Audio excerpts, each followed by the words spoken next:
Hello, and welcome to the Gratitude from the Heart Appreciation Talk. My name is Dr. Nicola Dellinger, and I will be leading you through some teaching today, but then also I really want to give you a few exercises because I think that when we put these principles into practice on a daily way, that's actually what helps to reset our neural systems, as opposed to just having the intellectual concepts that the mind might chew on, might grok, might not, might reject. But when we start actually practicing these things, we can learn it in a different way. So my invitation to you today is to actually try to listen from the heart. And what I mean by that is a lot of times when we're listening, especially to new information, it gets filtered through the mind, of course, right?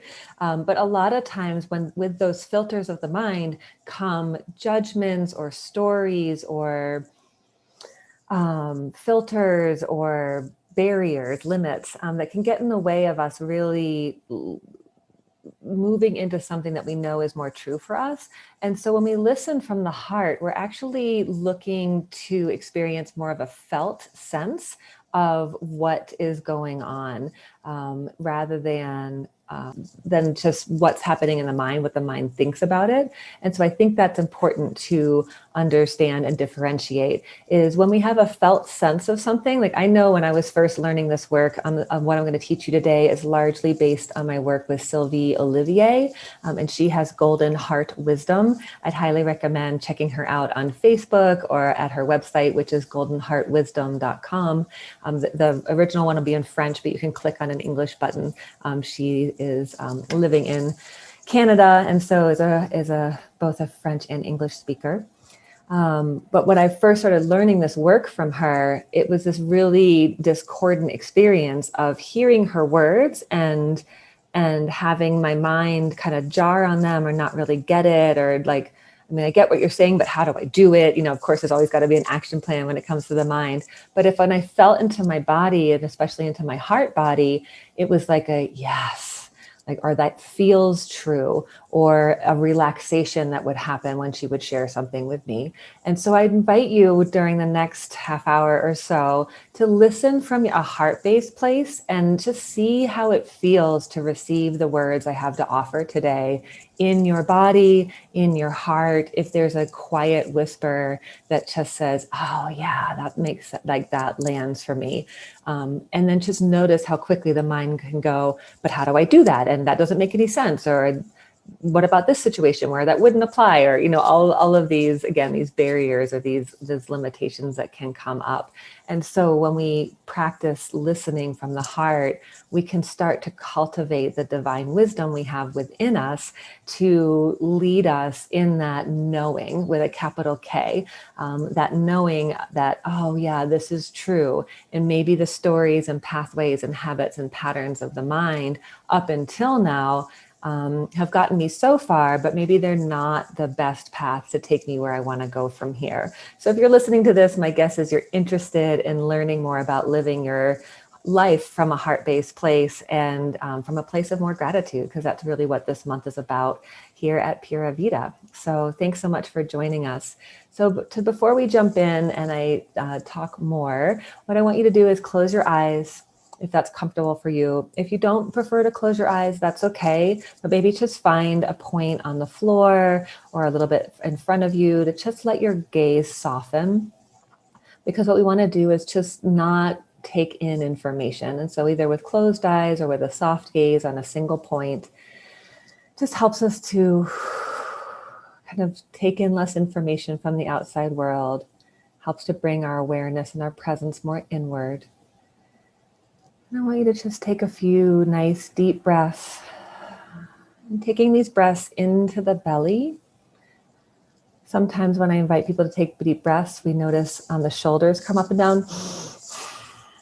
And so if that's you, that's okay. That happens for a lot of us. But try to bring that energy all the way down into even the bowl of your pelvis and into your belly, and allow your belly to move out on the inhale and in on an inhale or exhale, excuse me.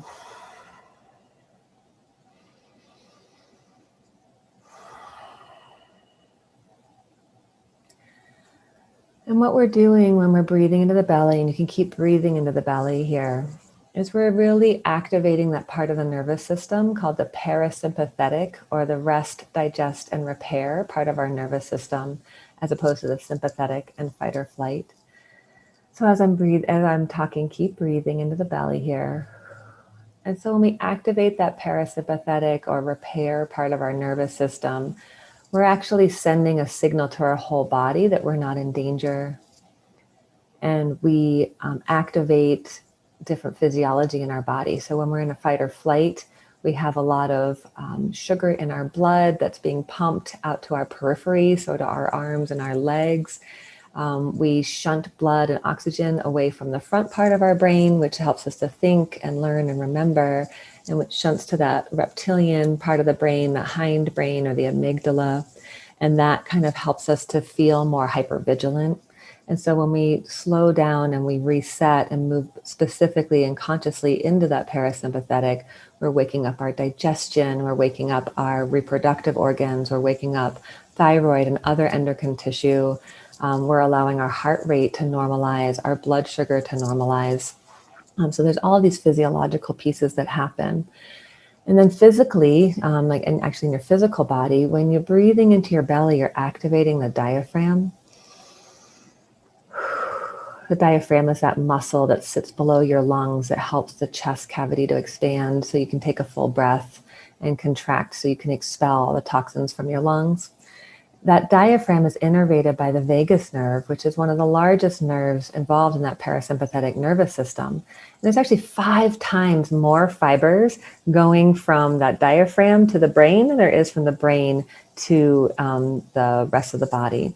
And so when we belly breathe, deep, slow, diaphragmatic breathing, we're actually giving 5 times as many signals to the body to put us back in that restful state, as opposed to whatever stories or stressors or situations we're creating in the mind, where we're sending our body into that fight or flight response. Even if it's feeling busy at work, or having a hard time getting your kids out the door in the morning, or having a fight with a loved one, or finances, or our political and socioeconomic state, of affairs right now has been challenging for a lot of us. So just, when we breathe into the belly, we're actually helping to reset our nervous system, to reset our physiology. And then when we've done that and we're more in a parasympathetic or relaxed state, we have more access to the heart. And so I always like to put my hand on my heart. And just take a moment here and check in, set an intention for today, or connect with the intention that led you to listen to this talk today.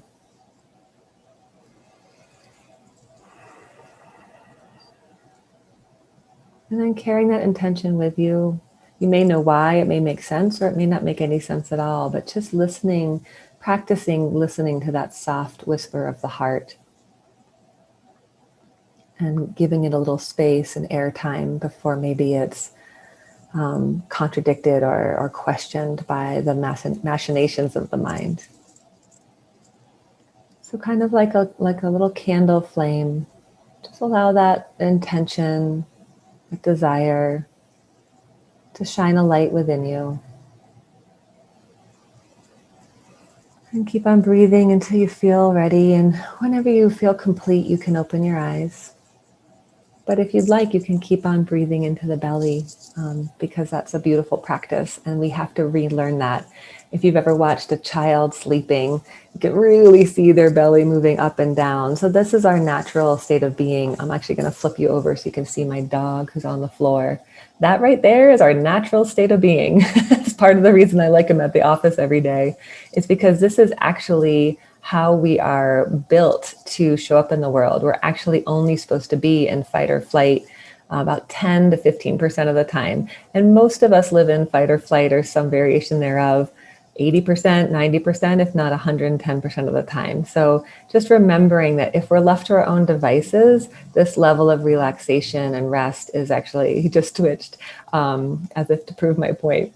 That's actually our natural state of being. And so if you have a dog or a cat or a small child and can practice watching them sleep and rest and breathe, we can get cues around some of the truth of our natural state of being that maybe has been lost along the way or trained out of us.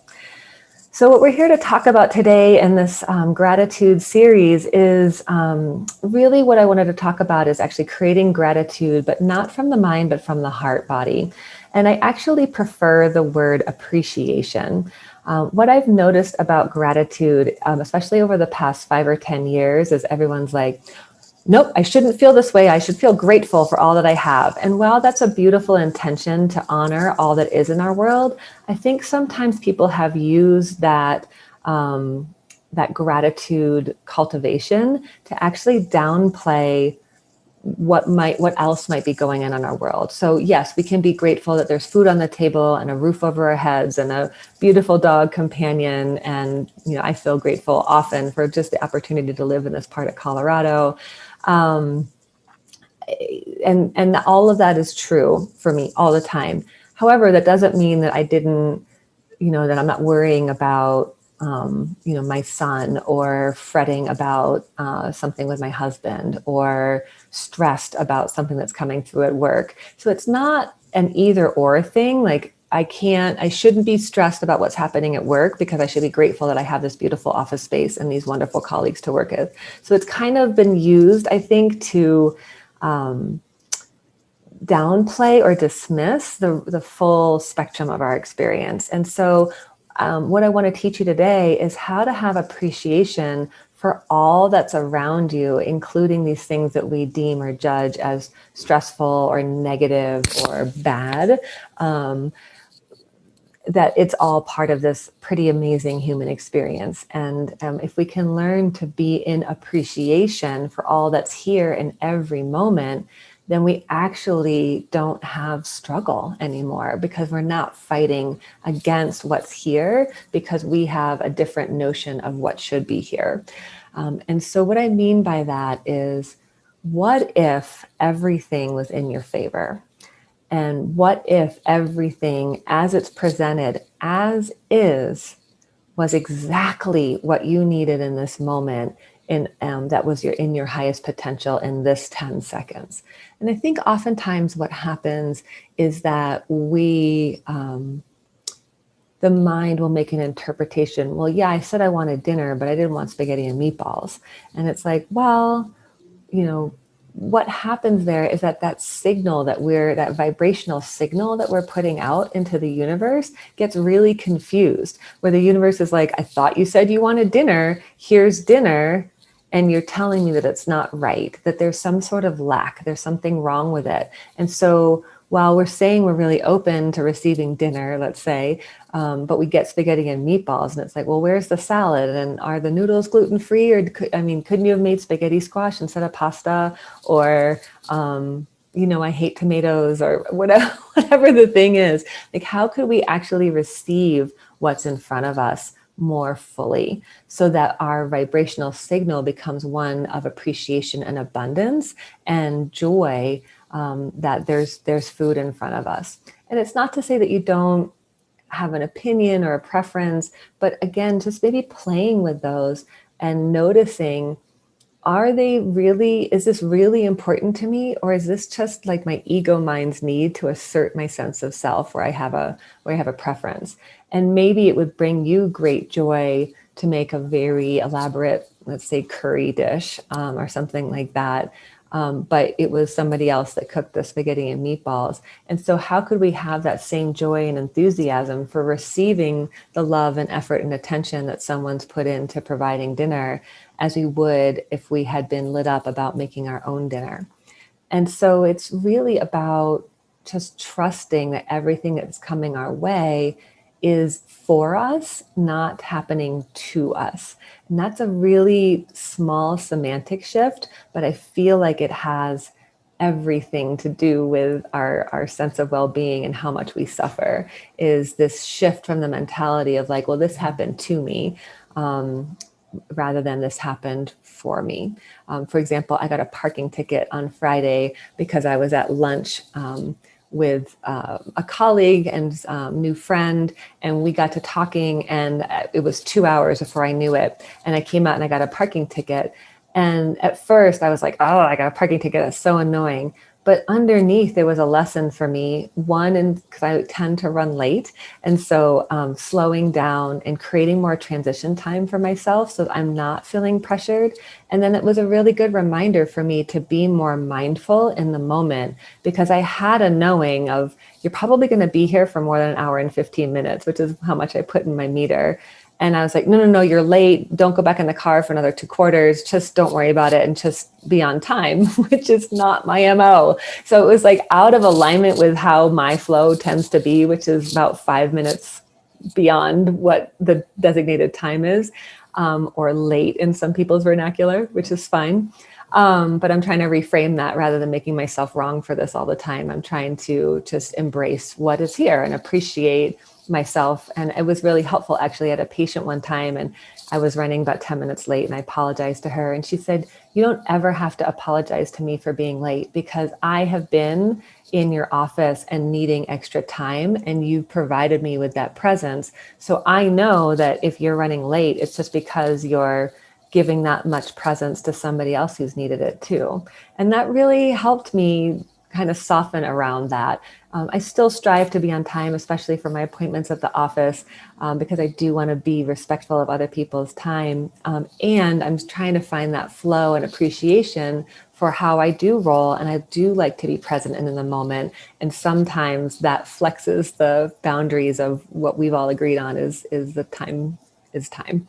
So anyway, getting this ticket was a great reminder for me that I like to move at a slower pace. I don't like to jam my appointments back to back. And that if I had taken more time and space, I would have had an extra 30 seconds to go and grab a couple more quarters and put them in. So I received that parking ticket as this huge gift, because it was a reminder of the pace that I feel better at and what my intentions are about how I show up in the world.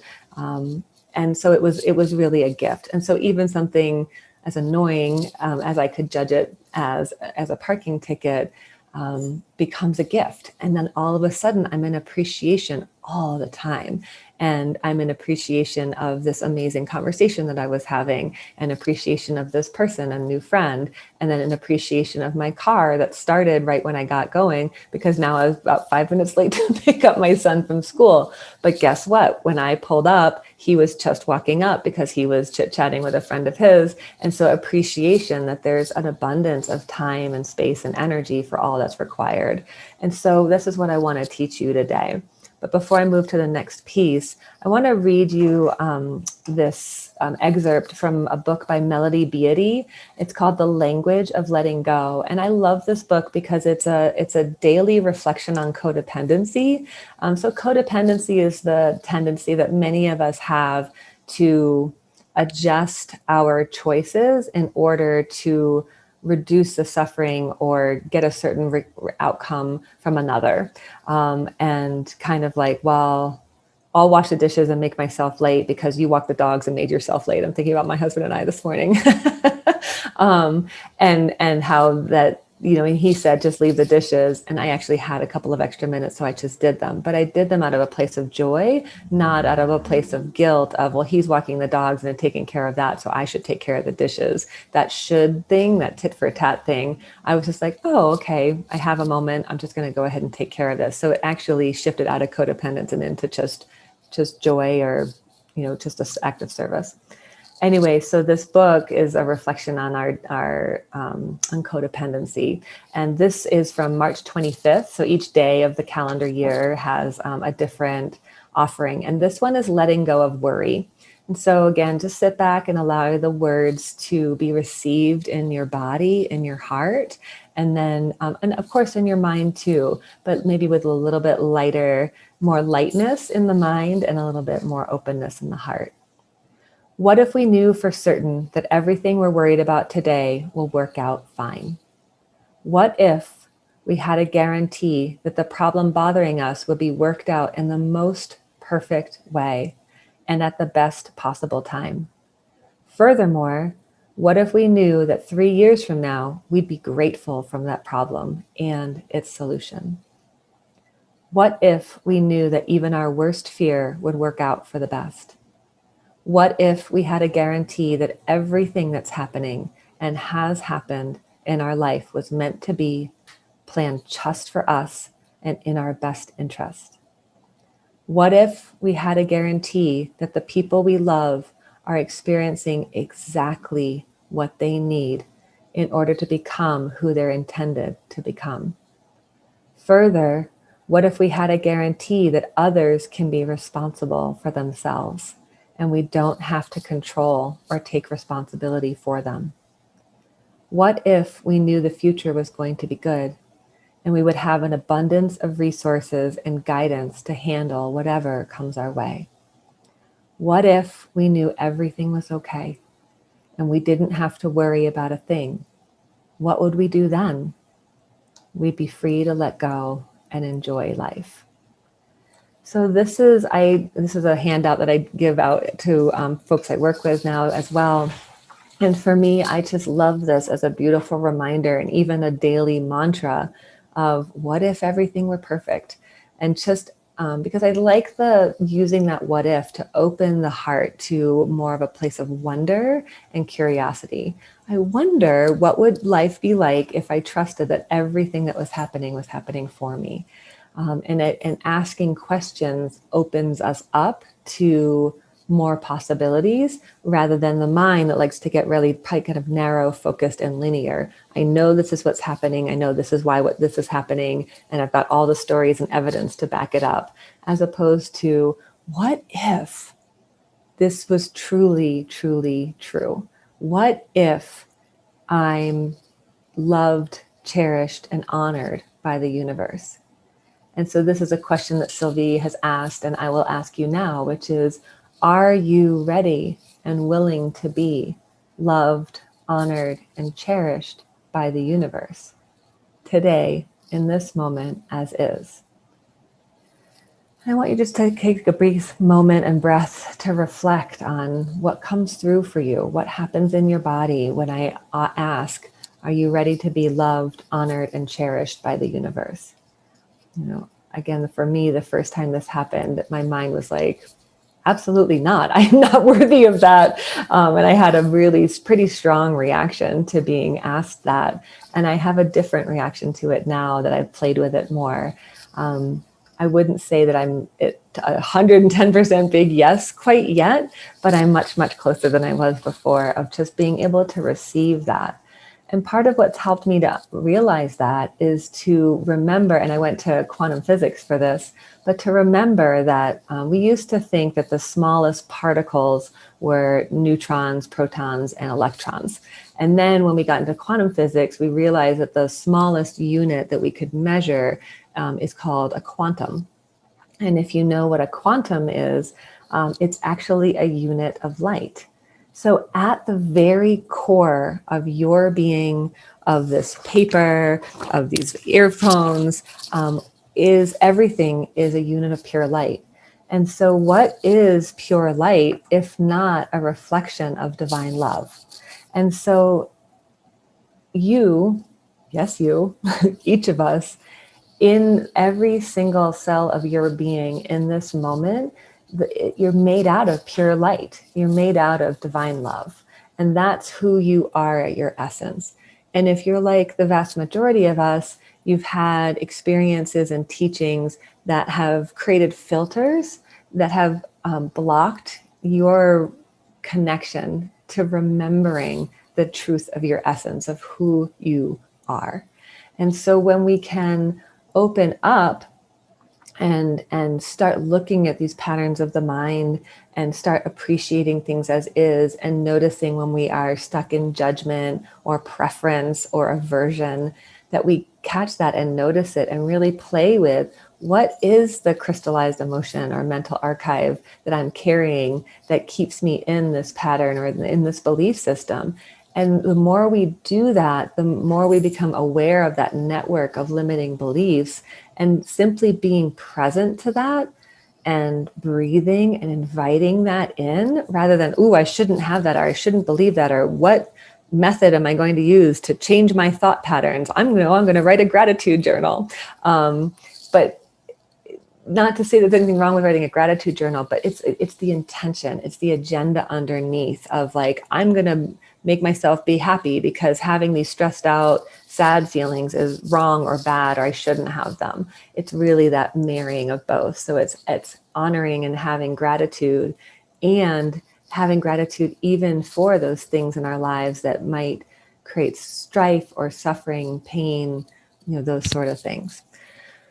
So that's really what I want you to remember, or is that as we start lighting up this network of beliefs that we've been holding on to, we become more present. We welcome them into the heart, which has been a tough one for my mind. Again, with practice, this becomes easier. And this would be a practice that I offer you, is noticing whatever the thing is in front of you. Like right now, I've got a lot of transition happening in my business. And so there's just a lot of self-doubt and questioning and lack of clarity, a lot of busyness in my mind. And so I kind of imagine that in my hands in front of me. And sometimes I picture myself and what I like, the energetic, like a lot of times my hair is even bigger than it is on most days, it's just like that frazzled, like my eyes are big, I have this image of myself when I'm in this state, and I see her, and I say, I see you, and I acknowledge that this is here, and I welcome you into my heart. And it's very, very different energetically and physiologically to welcome these pieces of ourselves, these parts of ourselves, these experiences that we have into our heart, rather than saying, ugh, there's something wrong with this. I should take a supplement to feel less anxious. I should make a list. I should, whatever the thing is that we do to shift our state of being, right? And just to let that experience, that emotion, that part of us know that you're welcome here. And then the mind will often be, well, what do I do with it? But this practice of just welcoming it here tends to just soften all of the tension that comes with these experiences. And sometimes I have to do this multiple times a day around the same exact issue, and just remind myself that I'm not going to fall into that same trap of self-criticism, self-doubt, the anxiety of like, I should do this. Oh yeah, that's a good idea. But I could do this. Oh yeah, that's a better idea. So that's anxiety. That's a cardinal symptom of anxiety is not being able to land on a decision without kind of talking yourself back into the other thing that you were wondering about.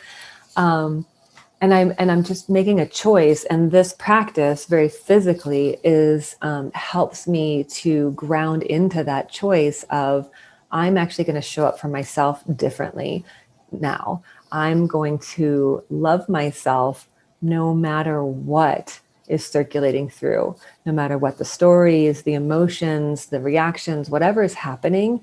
I am planting a flag in the ground, and I am committing to showing up for myself, because I appreciate, even if I'm doing a pattern that I know and don't want anymore, am I willing to say I love myself anyway? Because for me, that is true gratitude for myself. It's not conditional.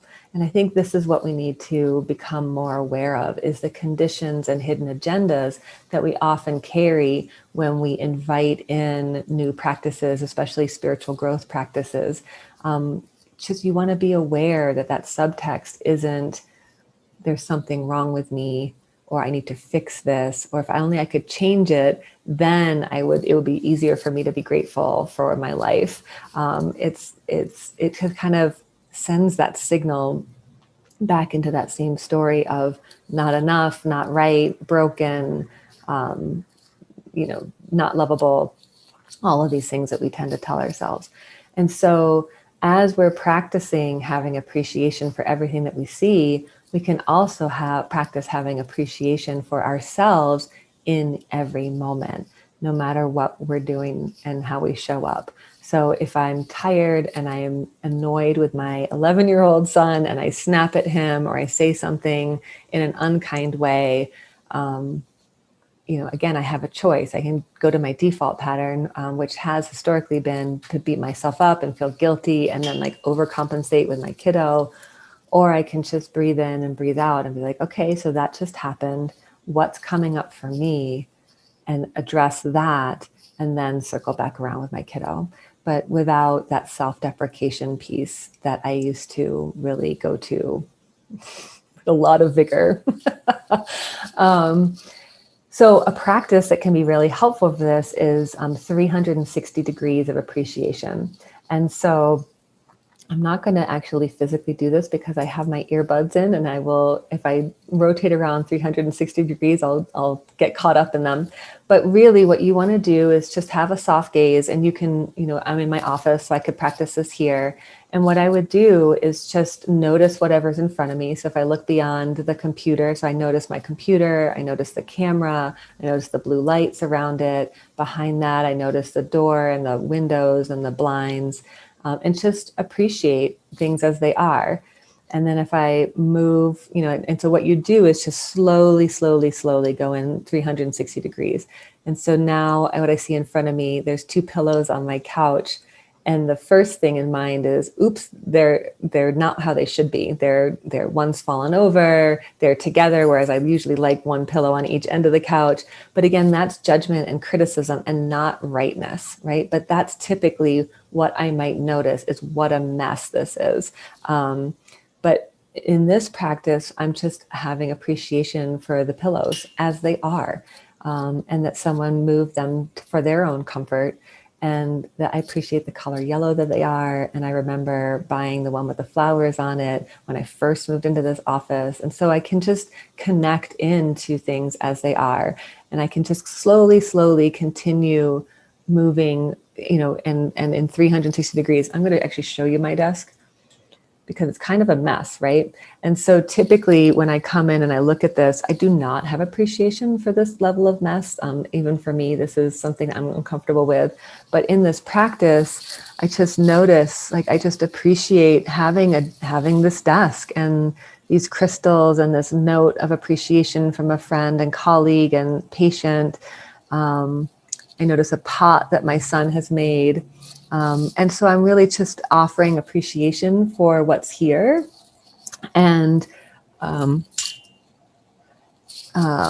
excuse me. And then, but also as I'm breathing in appreciation for everything as it is, I'm also breathing in appreciation for myself and allowing myself in this moment as is to be appreciated by the universe. And so you can do it quickly, 30 seconds. You can take 5 or 10 minutes. And so it's this exchange of appreciation of, I see what's in front of me and I appreciate it as is.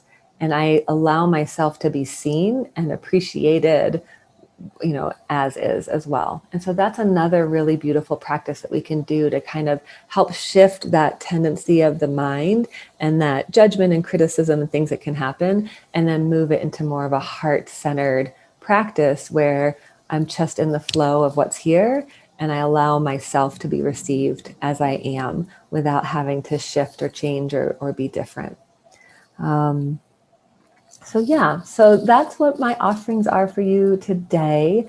Thank you so much for joining. And I hope that this helps to shift awareness around appreciation and gratitude and how we can move it from a practice of the mind into a practice of the heart, where for me, it ends up feeling much more authentic, where it's, I can be in appreciation of each moment for this opportunity to be in this physical form and to have my senses. That's another really great way to access gratitude and appreciation, is just coming into, what do I see?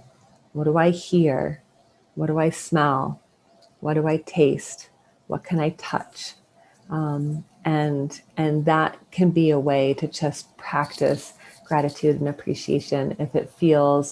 If this kind of accepting everything in neutrality feels a little bit too far away, then maybe just start with a five senses check-in and just notice what you notice. And again, we're trying to move into this place of being an appreciation for all that is, in each moment. And that allows us to release the suffering of the mind that the stories can cause us to have.